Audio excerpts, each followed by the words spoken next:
राष्ट्रीय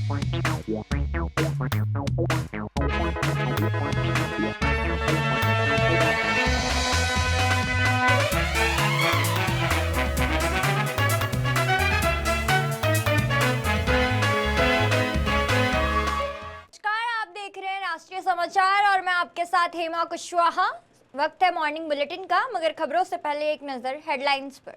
शिक्षा मंत्रालय को नया चेहरा, प्रहलाद जोशी को मिली बड़ी जिम्मेदारी। कारगिल विजय दिवस पर शहीदों के शौर्य को देश का सलाम।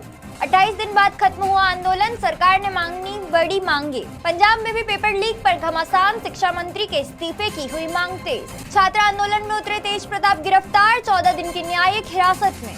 अब खबरें विस्तार से। कारगिल विजय दिवस के अवसर पर पूरा देश वीर शहीदों के साहस, शौर्य और सर्वोच्च बलिदान को नमन कर रहा है। प्रधानमंत्री नरेंद्र मोदी ने कहा है कि कारगिल के वीरों का साहस, बलिदान और देशभक्ति हमेशा देशवासियों को प्रेरित करती रहेगी। उन्होंने कहा कि कठिन परिस्थितियों में भी भारतीय सैनिकों ने मातृभूमि की रक्षा के लिए जो साहस दिखाया है, वह हर भारतीय के लिए गर्व का विषय बन गया है। वहीं रक्षा मंत्री राजनाथ सिंह ने लद्दाख के द्रास में कारगिल युद्ध स्मारक पर श्रद्धांजलि अर्पित करते हुए कहा कि पाकिस्तान आज भी घुसपैठ और प्रॉक्सी वॉर जैसी हरकतों से बाज नहीं आ रहा है, लेकिन भारतीय सेना हर चुनौती का मुंहतोड़ जवाब देने के लिए पूरी तरह से तैयार है। उन्होंने कहा कि सरकार सेना और आधुनिकीकरण और आत्मनिर्भर रक्षा व्यवस्था को लगातार मजबूत कर रही है। 26 जुलाई 1999 को भारतीय सेना ने ऑपरेशन विजय के तहत कारगिल की चोटियों से दुश्मनों को खदेड़कर ऐतिहासिक जीत हासिल की थी।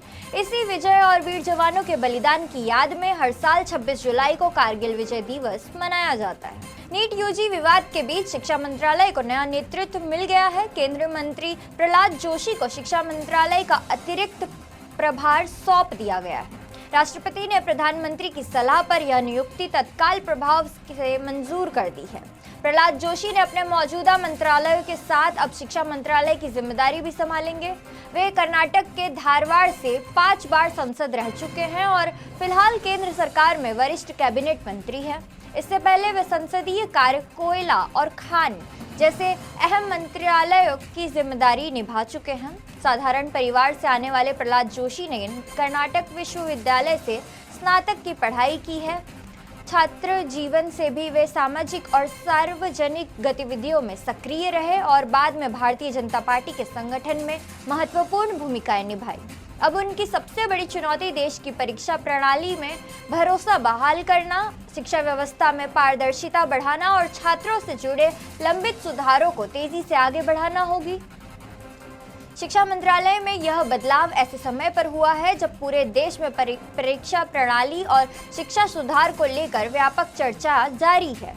पर विश्वास रख के दिया है और जो प्रधानमंत्री जी ने विश्वास रख के इतना बड़ा जिम्मेदारी मेरे ऊपर दिया है, उसको मैं पूरा विनम्रता के साथ और पूरा जिम्मेदारी के साथ मैं निभाऊंगा। और बाकी जो चीज़ें हैं मैं एक बार चार्ज लेने के बाद मैं आपसे डिटेल में बात करूंगा। मैं प्रधानमंत्री जी को धन्यवाद अर्पित करता हूं। आई thank honourable prime minister for giving such a huge responsibility and with a great trust he has assigned this responsibility to me. अब खबर बिहार से, जहां छात्र आंदोलन भले ही खत्म होने की ओर बढ़ रहा हो, लेकिन सीवान में प्रदर्शन हिंसक हो गया। गांधी मैदान में शुरू हुआ प्रदर्शन देखते ही देखते बवाल में बदल गया। प्रदर्शनकारियों और पुलिस के बीच जमकर पथराव हुआ, जिसमें एसपी पूरन कुमार झा, 2 डीएसपी समेत करीब 30 पुलिसकर्मी घायल हो गए। हालात बिगड़ने पर पुलिस ने पहले लाठीचार्ज किया और फिर आंसू गैस के गोले छोड़े और फिर भीड़ को नियंत्रण करवाने के लिए हवाई फायरिंग भी करनी पड़ी। पुलिस ने स्पष्ट किया कि फायरिंग में किसी की भी मौत नहीं हुई है, हालांकि कुछ लोग घायल हुए हैं। हिंसा के बाद कई प्रदर्शनकारियों को हिरासत में लिया गया और पुलिस ने सीसीटीवी और वायरल वीडियो के आधार पर उपद्रवियों की पहचान कर रही है और सिवान में शाम तक इंटरनेट सेवा भी बंद कर दी गई है। नीट पेपर लीक को लेकर चल रहा कॉकरोच जनता पार्टी यानी सीजेपी का आंदोलन आखिरकार खत्म हो चुका है। सरकार और सीजेपी के बीच हुई बैठक के बाद दोनों पक्षों ने संयुक्त प्रेस कॉन्फ्रेंस कर समझौते का ऐलान कर दिया है।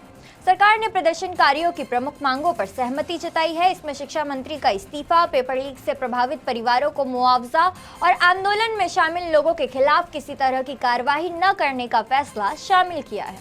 दर्ज मामलों को भी विपक्ष वापस लेने की प्रक्रिया शुरू कर दी जाएगी। केंद्र मंत्री जेपी नड्डा और जितेंद्र सिंह के साथ हुई बैठक के बाद सीजेपी ने जंतर मंतर का धरना समाप्त करने की घोषणा की और सभी प्रदर्शनकारियों से शांतिपूर्वक अपने घर लौटने की अपील की।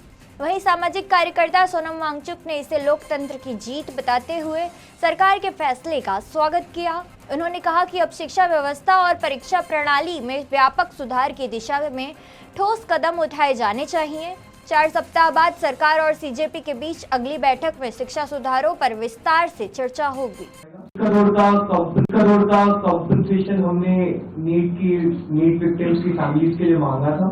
उसके लिए सरकार की तरफ से सहमति बन रही है कि जो भी रूल्स और रेगुलेशंस के तहत कॉम्पनसेशन पॉसिबल होगा, एक ऑनररी कॉम्पनसेशन उन फैमिलीज को दिया जाएगा।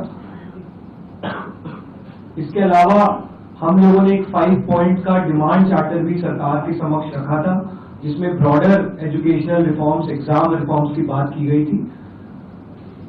सरकार से हम लोग लगभग 4 हफ्ते में एक बार फिर से मिलेंगे उस डिमांड चार्टर को लेकर, ताकि हम लोग मिलकर एक ब्रॉडर रिफॉर्म्स पर साथ में काम कर पाए। अगर ये सभी मांगे सरकार को एग्रीएबल है तो then we would like to also withdraw.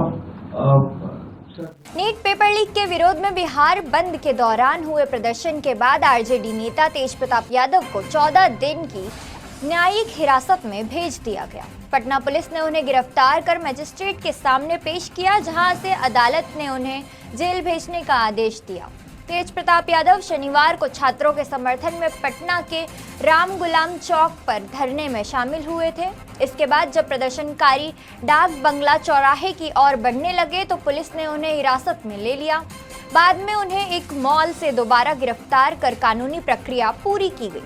गिरफ्तारी के दौरान तेज प्रताप यादव पुलिस वाहन के दरवाजे से लटक कर छात्रों के समर्थन में नारे लगाते नजर आए।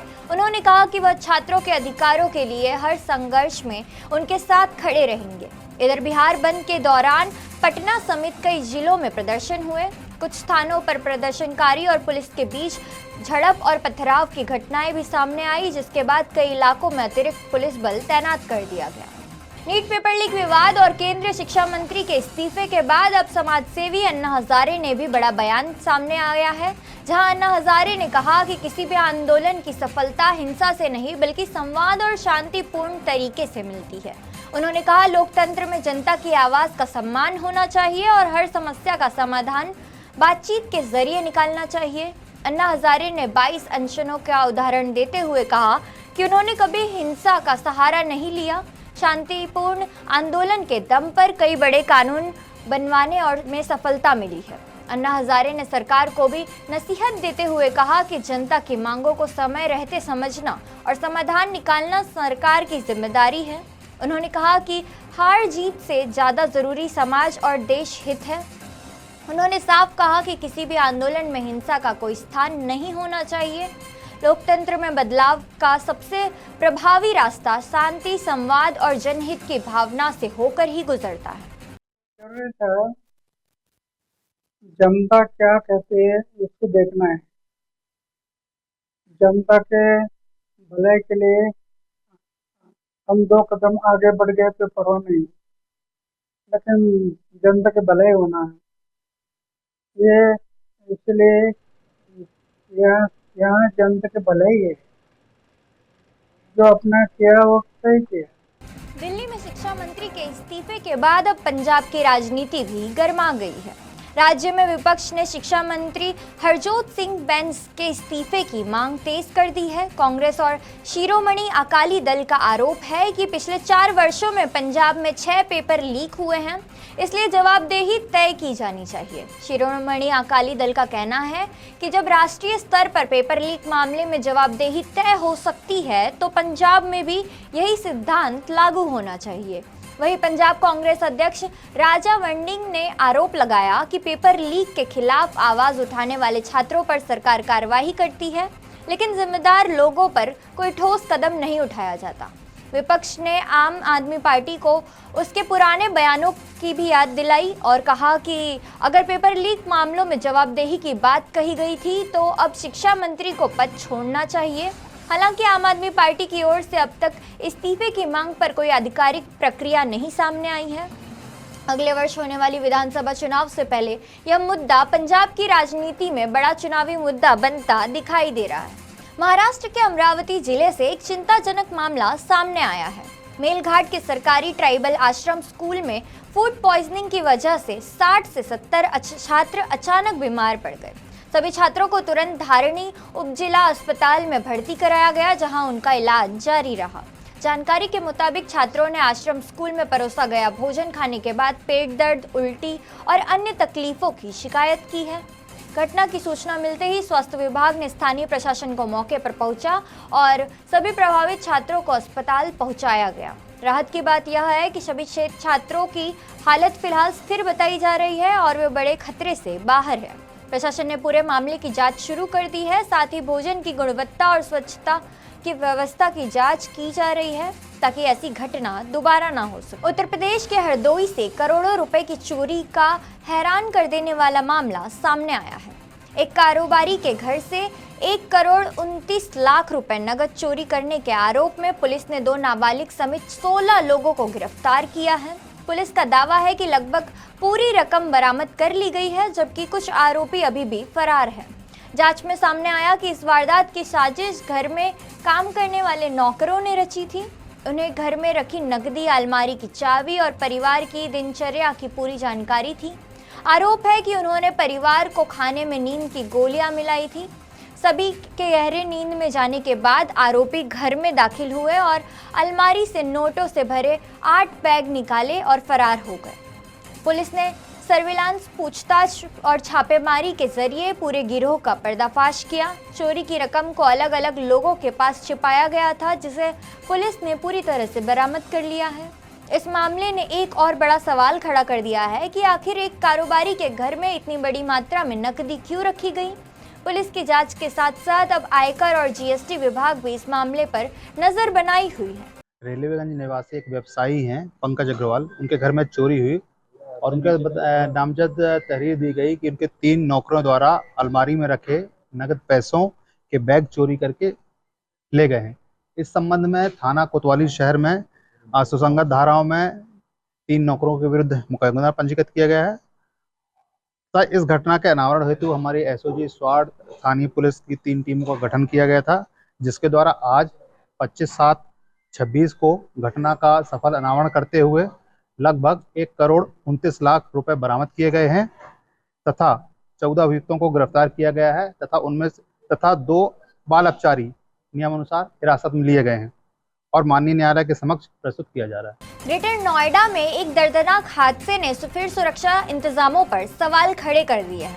नॉलेज पार्क क्षेत्र स्थित कालाधाम सोसाइटी के पास पानी से भरे एक गहरे खड्डे में डूबने से 6 साल के मासूम की मौत हो गई।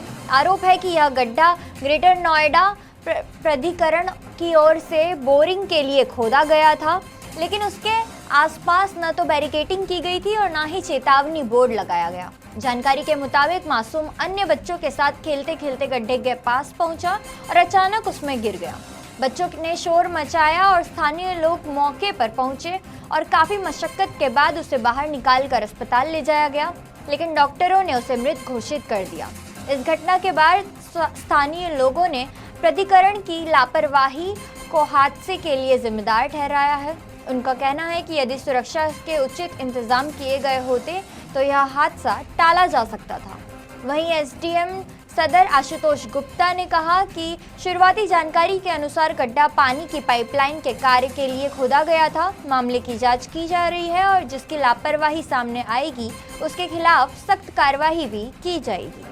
तो ये थी अब तक की खास खबरें, और खबरों के लिए बने रहिए राष्ट्रीय समाचार के साथ। तब तक के लिए नमस्कार।